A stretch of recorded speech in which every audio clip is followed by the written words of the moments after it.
고문규 교수님의 11주차 나노촉매 공학의 강의를 시작하도록 하겠습니다. 이 강의 자료의 저작권은 전남대학교 출판사에 있습니다. 또한 이 강의 자료는 학생들의 수업 이외에 배포가 금지되어 있음을 알립니다. 저는 이 전남대학교의 촉매 첫걸음이라는 교재에서 7장 촉매를 이용한 화학 물질의 제조 공정에 대해서 발표를 하고자 합니다.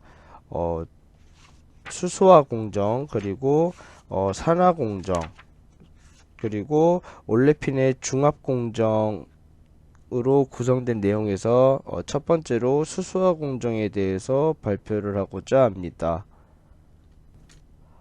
현대의 화학공업은 크게 석유화학공업과 화학물질 제조공업으로 크게 나뉘어져 있습니다. 석유화학산업의 경우에는 끓는 점을 기준으로 원유를 증류하여 나눈 유분을 가공하는 산업이 석유화학산업으로 일상에서 가장 크게 알 수 있는 증류하여 나온 기름의 큰 두 가지 종류, 가솔린과 경유를 예로 들 수가 있습니다.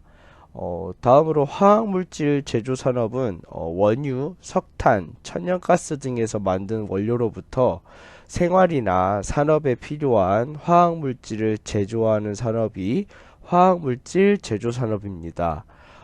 석유화학공업에 관련된 촉매공정은 이미 6장에서 설명을 하였고, 이 장에서는 촉매를 이용하는 화학물질의 제조 공정 중에서 규모가 큰 수소화 공정, 그리고 산화 공정, 중합 공정 등을 다루고자 합니다. 먼저 수소화 공정입니다. 이 수소화 공정에서 필요로 하는 수소화 반응은 불포화 결합이 있는 물질에 수소를 첨가하는 반응을 말하며, 고체 촉매에서는 수소화 반응을 균일 촉매를 사용하거나 유기 수소화제를 이용하는 반응으로 두 가지로 구분될 수 있으며, 고체 촉매와 반응물의 접촉을 강조한다는 뜻으로 다른 말로 접촉 수소화 반응이라고도 부르기도 합니다. 이러한 공정은 1900년대 초 사바티에가 니켈 촉매를 이용하여 벤젠에서 시클로헥산을 제조한 이래 유기화학 물질을 제조하는 중요한 수단으로 이용되고 있습니다.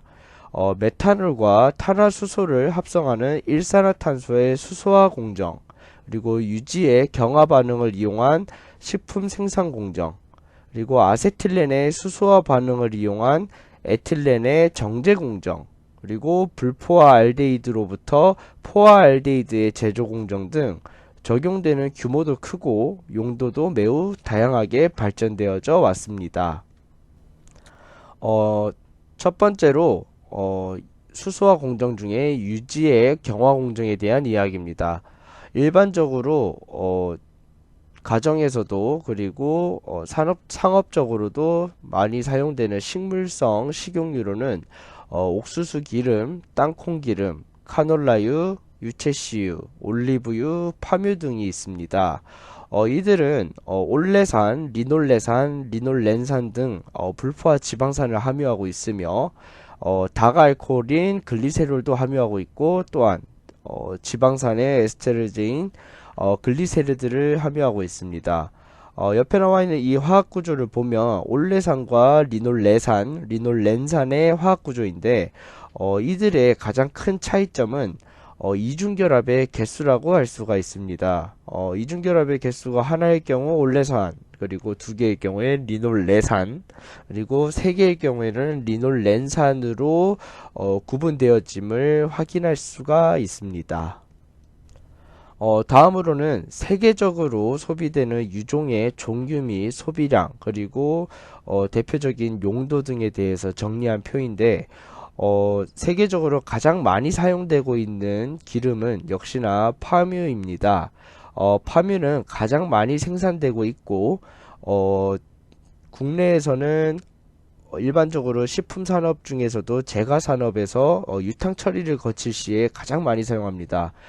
그래서 제과 산업 또한 라면에도 면을 튀길 때 이 파뮤가 많이 이용이 되는데 최근에는 석유의 고갈 등에 대한 대체제로서 이 바이오 디젤이 대두되고 있는 상황이고, 이에 따라서 다양한 유지들을 이용하여 이 바이오 디젤로의 이용 가능성에 대한 연구가 활발하게 진행이 되고 있는데, 파뮤 또한 이 바이오 디젤로의 사용 가능성이 충분하게 있다라고 판단되고 많은 연구가 진행되고 있는 상황입니다.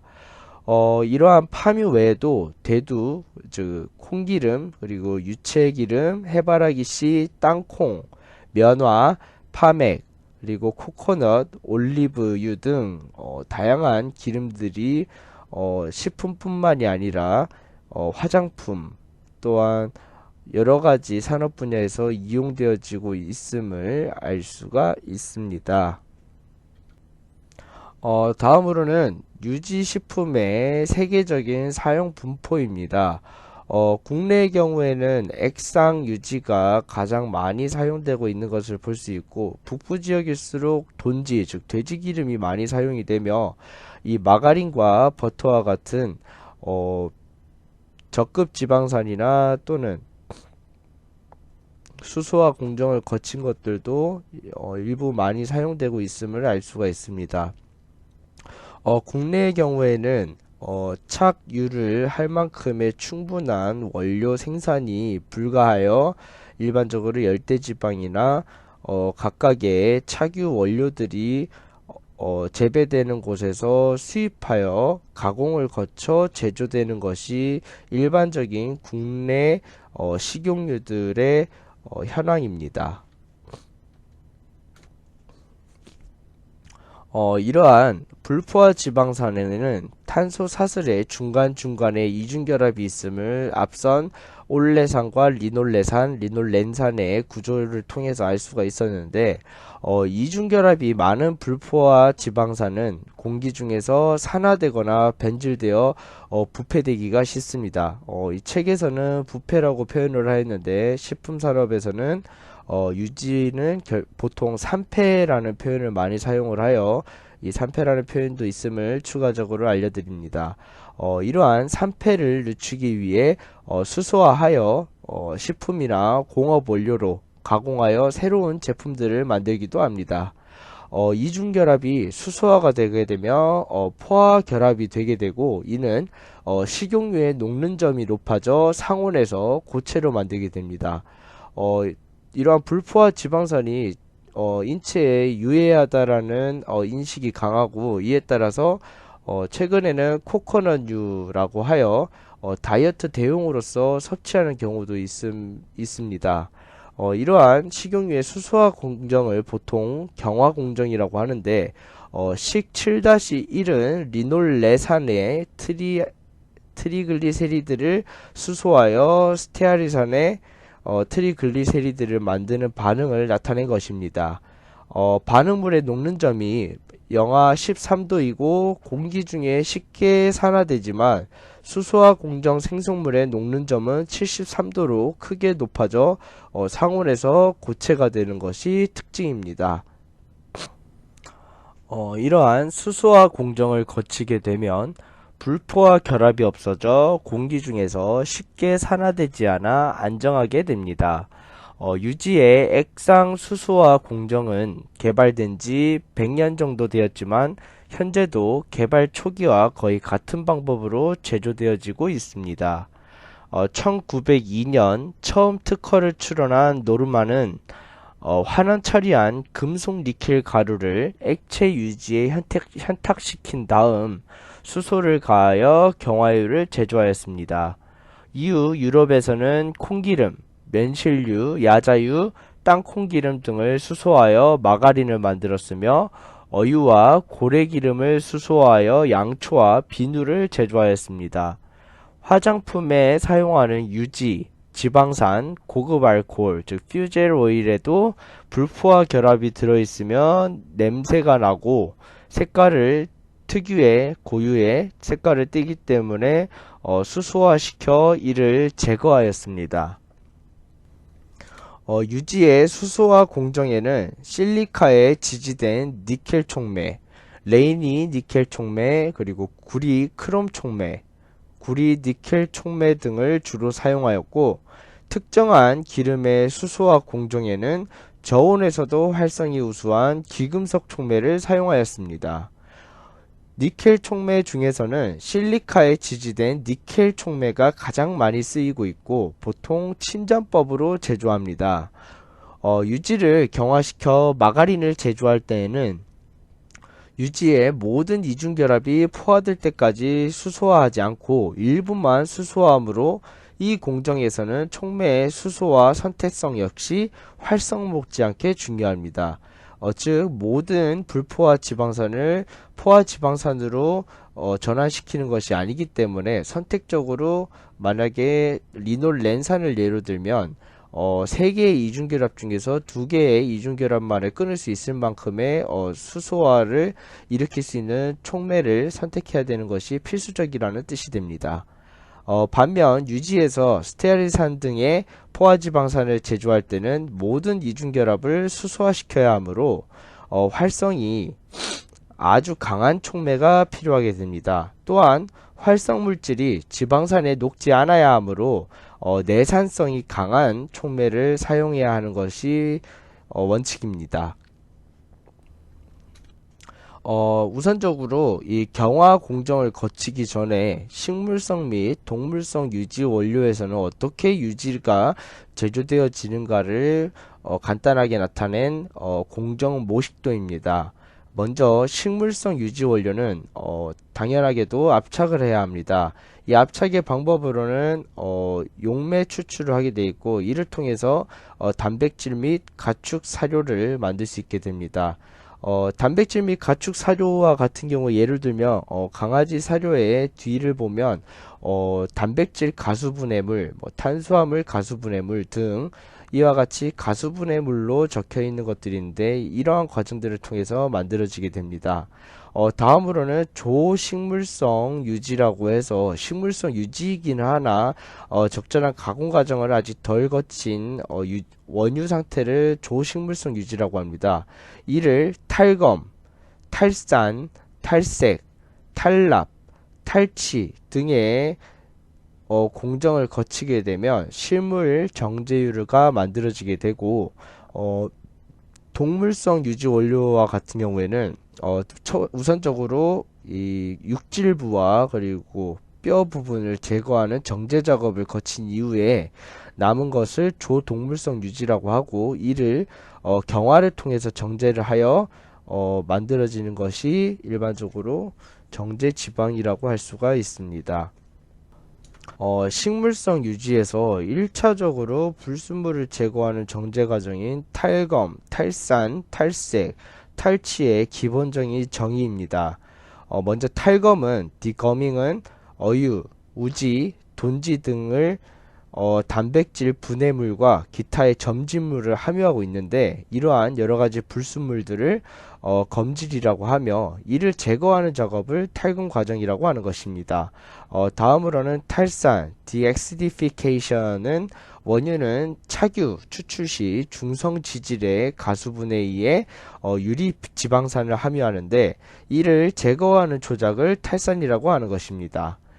다음으로 탈색, 즉 블리칭 또는 디컬러리제이션은 원유에 함유되어 있던 대부분의 불순물은 탈검, 탈산 과정 중 제거되긴 하는데 유용성 색소 물질인 카로티노이드 및 엽록소는 제거되지 않으므로 이러한 색소를 제거하는 과정을 탈색 과정이라고 합니다.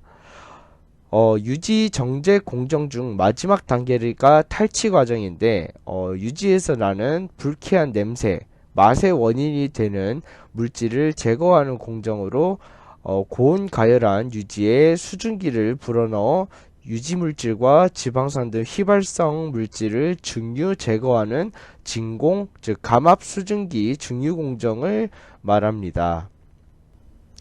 이와 같이 천년 유지를 제조한 후에 가공식품에 사용하기에 부적합한 경우에 추가적인 공정을 통해 원하는 성질을 갖는 유지를 제조하고 싶을 때 거치는 것이 바로 경화와 탈락 공정입니다.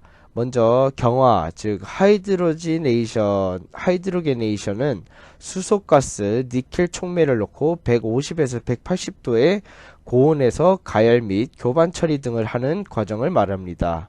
다음으로 탈납 공정, 즉 윈터리제이션은 냉장 및 냉동 온도에서 유지를 보관하여 고체상과 액체상으로 유지를 물리적으로 분리하고 저온에서도 응고하지 않는 유지를 생산할 때 적용되는 과정이 바로 탈납 공정입니다. 유지의 수소화 공정에 사용하는 촉매의 특징과 용도는 표 7-1에 비교되어져 있습니다. 표 7-1 유지의 경화 공정에 사용하는 촉매를 대표적으로 니켈 촉매와 안정화된 니켈 촉매, 그리고 구리 크롬 산화물 촉매를 살펴보면, 먼저 니켈 촉매는 실리카에 지지한 니켈 염을 환원한 후 유지에 넣어 굳혀서 제조하는 것이 특징이고, 또한 유지 경화 촉매로서 활성과 선택성이 아주 우수하다고 알려져 있어 가장 많이 사용되고 있는 촉매이기도 합니다. 용도는 보통 유지의 경화 공정, 또한 마가린 등 식용 경화유 제조 공정, 지방산의 경화 공정, 유지류의 수소화 공정에 많이 사용이 되고, 또한 안정화된 니켈 촉매는 실리카에 지지한 니켈 염을 환원한 후 안정화 처리하여 제조한 것으로서 유기화합물의 수소 반응에 주로 사용됩니다. 즉 니켈 촉매보다 좀 더 고도화된 공정을 요할 때 사용되는 것이 안정화된 니켈 촉매라고 볼 수가 있습니다.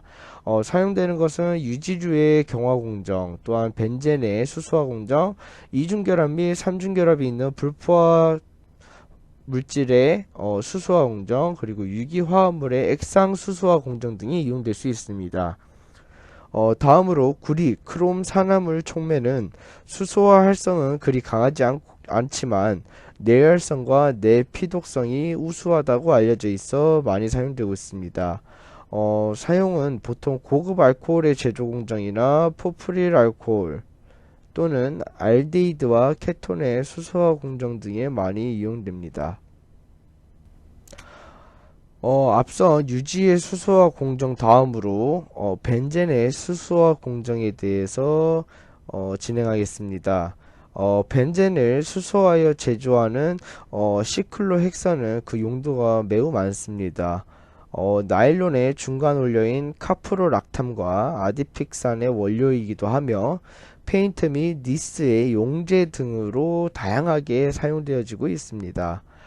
중저압에서 조작하는 에틸렌의 용액 중합 공정에서도 시클로헥산을 용매로 사용하기도 합니다. 예전에는 시클로헥산을 원유의 정제 공정에서 분별 증류하여 생산하였으나 지금은 수요가 많아져 벤젠을 수소하여 제조하기도 합니다.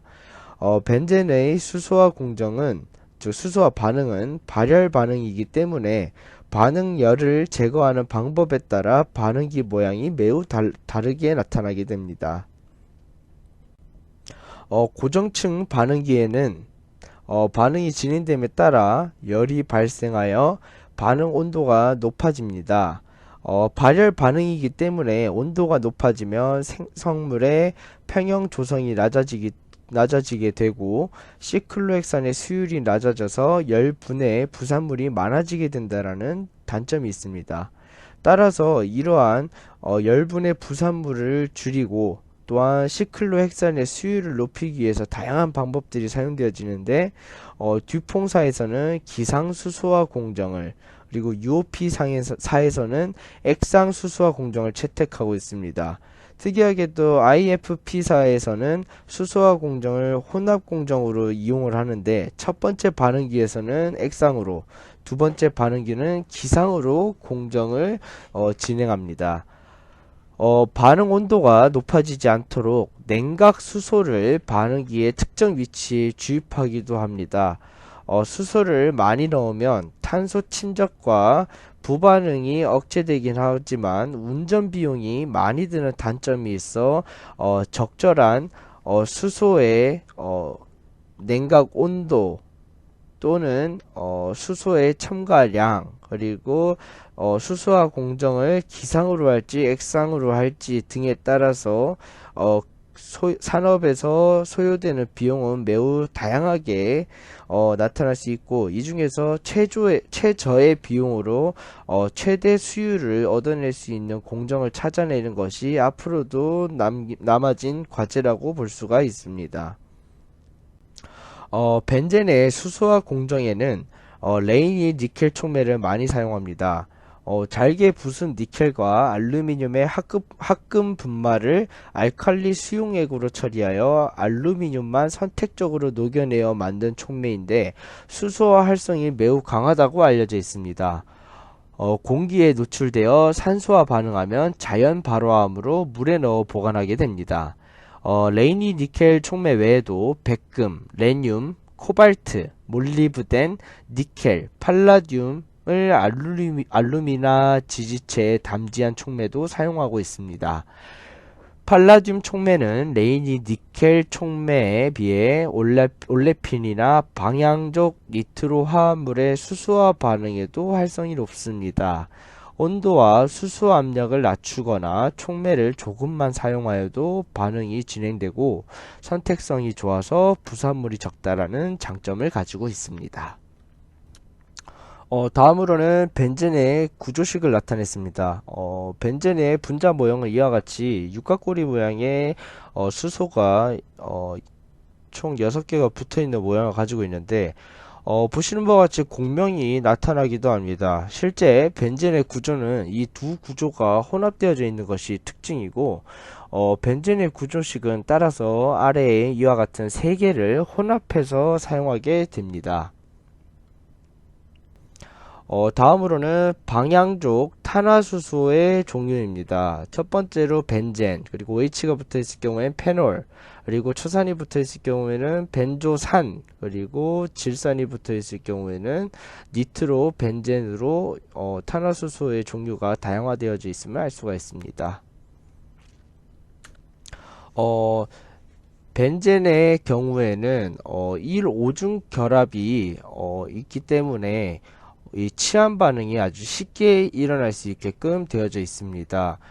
치환 반응이 즉 벤젠에서 일어날 수 있는 치환 반응은 총 4가지로 할로겐화 반응, 그리고 니트로화 반응, 술포나 반응, 알키라 반응이 대표적으로 나타날 수가 있는데 먼저 할로겐화 반응은 벤젠과 염소가 만나 염소화 반응이 나타나게 되고 이를 통해서 클로로벤젠과 염산이 생성되게 됩니다. 니트로화 반응의 경우에는 벤젠과 진한 질산이 만나 니트로벤젠과 물이 생성되게 되어 있고 다음으로 벤젠과 진한 황산이 만나 벤젠 술폰산과 물이 생성되게 됩니다. 다음으로 알키라 반응은 벤젠과 염화 메틸이 만나 톨루엔과 염산을 생성해내는 것을 알 수가 있습니다. 앞서 얘기했듯이 1,5중 결합인 벤젠이기 때문에 이러한 치환 반응이 쉽게 일어날 수 있음을 다시 한번 강조하는 바입니다. 다음으로는 벤젠의 수소 첨가 반응을 나타낸 것입니다. 이와 같이 앞서 공명이 있긴 하지만 대표적으로 나타낼 수 있는 이러한 형태의 벤젠에 3개의 수소가 붙게 되면 즉 6개의 수소 원자가 붙게 되면 보시는 바와 같이 각각의 수소에 하나의 수소가 더 결합되게 되고 이를 통해서 시클로헥산 또는 사이클로헥산이 생성되게 됩니다. 그런데 가장 중요한 것은 이제 앞서도 얘기했지만 니켈 촉매가 가장 대표적으로 사용된다고 하였고 온도의 경우에는 300도의 온도에서 공정이 진행됨에 따라서 발열 반응에 의한 수율 등에 대한 주의가 충분하게 필요함을 다시 한번 확인할 수 있는 분자의 첨가 반응식이라고 볼 수가 있습니다. 이로써 첫 번째 강의 자료를 마치는 바이며 다음 두 번째 강의 자료에서는 산화 공정에 대해서 알아볼 것이며 산화 공정 중에서도 황산 제조 공정과 에틸렌 옥사이드의 제조 공정, 그리고 아크릴산의 제조 공정, 다음으로 아크릴로 나이트릴의 제조 공정에 대해서 추가적으로 알아보도록 하겠습니다. 감사합니다.